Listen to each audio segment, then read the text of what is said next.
The teaching of allow everything to be as it is a way to get yourself out of egoic consciousness. That's what it's there for, right? Because most of the time, most people are caught up in the dream state. Are they not? I often wonder if people actually have an understanding of what the dream state is.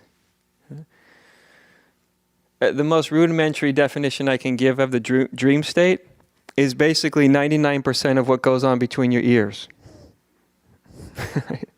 Living in your mind, in other words, right? So most people actually they don't use their mind nearly as often as they're used by their mind. Right? So when their mind tells them it's a good day, it's a good day. When their mind tells them it's a bad day, it's a bad day.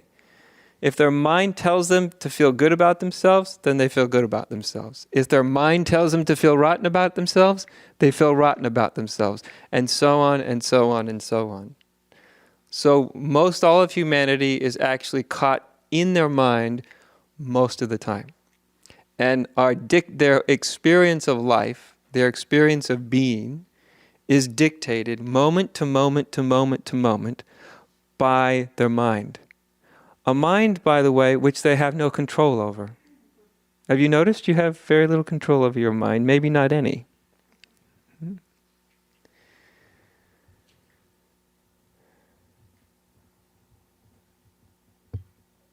If you think you have control over your mind, just stop thinking for the next 3 hours. Do a little experiment. If you have control over your mind, then just turn it off like you turn off a light switch in your kitchen. Turn it off for like 3 hours and see how well you do at it. If you're like most people, you'll find that you don't actually have the control of your mind that you think you do, right? Most people, as soon as they try to turn off their mind immediately takes back, right, control. So the dream state, in a very rudimentary way of understanding it, is when you, whatever you are, when the consciousness that you are is caught within your mind. That's the dream state. It's like when you dream at night. When your consciousness is caught within the dream your mind is creating, then you're caught within the dream, right? That dream to you is real. You don't know that you're sleeping. You don't know that you're in a bed. You don't know that it's the middle of the night. You're caught in a dream that's entirely created in your mind. Right? And so just like when you're not at sleep, not in bed, it's very easy to be caught in the dream of your mind. And of course, the more involved you become in the dream state, the more caught you are in the dream state. So a great way to be really caught in the dream state is to be trying to get out of being caught in the dream state. Right?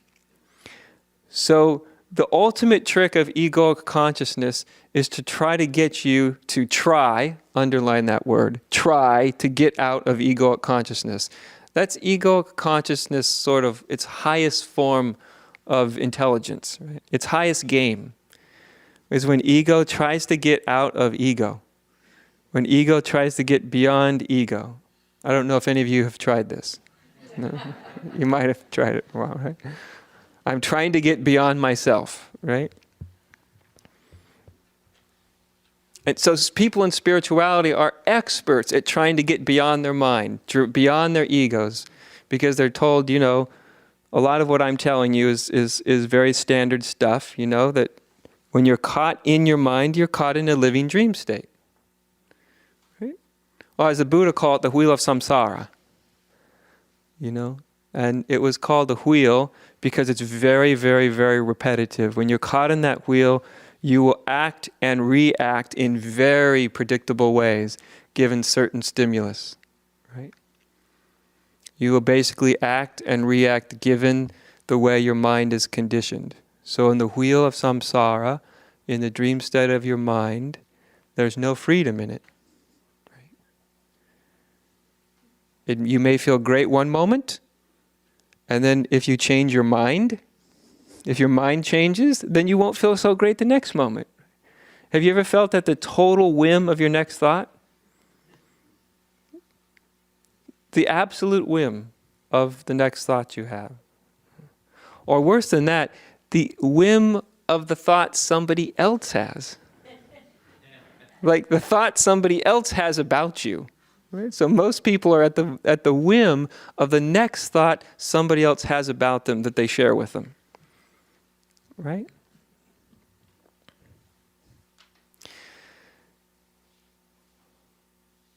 And so the wheel of it, the cyclic nature of it, is the more you try to get out of it, the tighter it wraps you within its nest. Do you remember those, what are those things called, like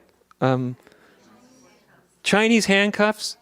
Yeah, where you're kind of I don't know, what's it made out of? Straw, and you put your fingers in them, and then it's easy to poke them in, but you try to pull out, and you can't pull your fingers apart. It's just this little straw tube. And the more you pull, the tighter it goes, right? The only way you can kind of get your hand out is like to hold one end so you can't pull it, and then you slip your hand out, so you don't stretch it tight. The ego consciousness is like that. The more you try to get away, the tighter it closes around you. That's why when a lot of people get involved in spirituality and they become more aware, because a lot of spiritual practices will engender a heightened state of awareness. But the problem is when you start to have a heightened state of awareness, the first thing you usually notice is you become heightenedly aware of your mind and how noisy it is and chaotic and unpredictable, that it can change at any moment and sort of lead you around wherever it wants you to go. So most people, when they start to engage in spiritual practice, they become more conscious.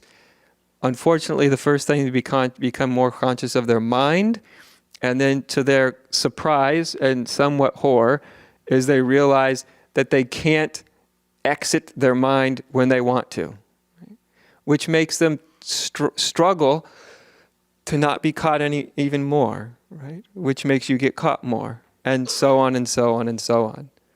So that's the sort of cyclic, repetitive nature. Some of you I would actually hazard to guess that all of you have had some experience this, and most of you have had a lot of experience at this, right? So of course, along the journey of one's spiritual life, the first thing that most people try is to get more sophisticated thoughts about how to get out of thought. So they try to outsmart thought. But the thing that's outsmarting thought is thought. See, so thought can't ever get smart enough to outsmart itself. You see, because even if it outsmarts itself, where does it end up? Well, it outsmarted itself, so it ends up with itself. You see, so you can't actually think your way out of thinking. You can't think your way out of mind. You can't think your way out of ego. Neither can you ego your way out of ego. By ego your way out of ego, I mean like you can't judge ego and expect to get out of it.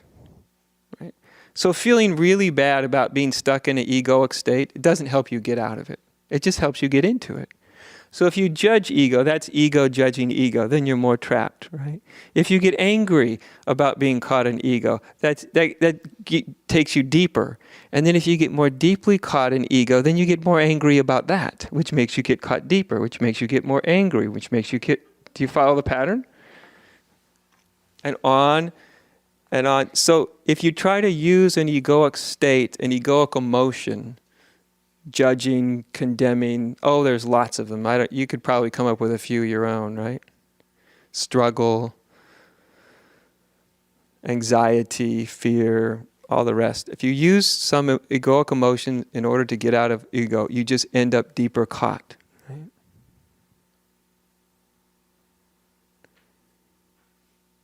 So that's what most people involved in spirituality, they start to have some intimate experience of all this. And as I said, unfortunately, when they start to have some intimate experience about the way their mind works and become very, very aware of how trapped their consciousness is in their mind state, which also means your emotional state, because they're hooked, they're connected, right?